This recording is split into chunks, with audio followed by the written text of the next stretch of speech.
میں کوئی بات سمجھا سکا جی؟ بحاظ الحدیث اسفا، افسوس کے ساتھ، حالت یہ کہ افسوس ہو اس پر.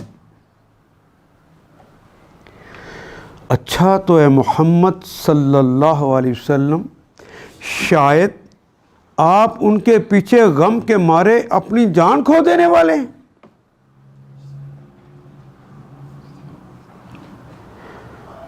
اگر یہ اس تعلیم پر ایمان نہ لائے تو، اس کتاب پر ایمان نہ لائے تو، جو آپ بات کہتے ہیں اس کو مانتے نہیں ہیں.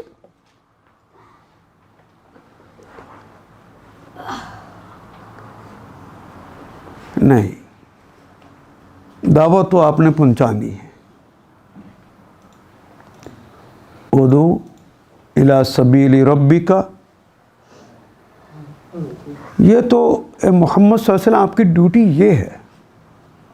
ادعو، بلاؤ، الی سبیل ربک، اپنے رب کے راستے کی طرف، بالحکمتی، حکمت کے ساتھ بلانا ہے، ویسے بھی نہیں بلانا.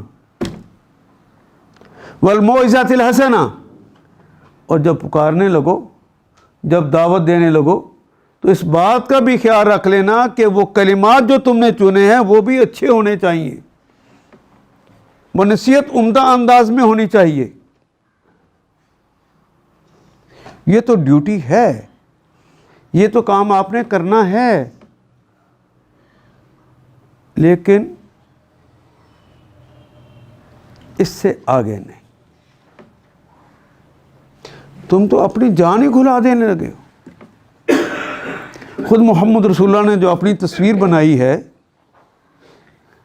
اور یہ تصویر تو بخاری اور مسلم دونوں میں موجود ہے، آپ فرماتے ہیں کہ میری مثال ایسے ہے، اس تصویر کو آپ بھی اپنے سامنے رکھیں، میری مثال ایسے ہے جیسے کسی شخص نے روشنی کے لیے آگ جلائی ہو. کس لیے؟ تمہارے اندھیرے دور کرنے کے لیے، روشن کرنے کے لیے راستے آگ جلائی ہو، اور پروانے جو ہیں وہ کود کود کر اس کے اندر گرنا چاہتے ہیں، وہ اس میں مرنا چاہتے ہیں، اور وہ انہیں بچانے کی کوشش کر رہا ہے کہ نہ مرو. اور ایک اور مسلم کی حدیث کے اندر اسی مثال کو یوں بیان کیا کہ میری اور تمہاری حالت یہ ہے کہ ایک آدمی نے آگ کا گڑھا بنایا تاکہ آگ روشن ہو جائے، اور تم اس میں گرنا چاہتے ہو، اور میں کمر سے پکڑ پکڑ کر تمہیں پیچھے کھینچ رہا ہوں.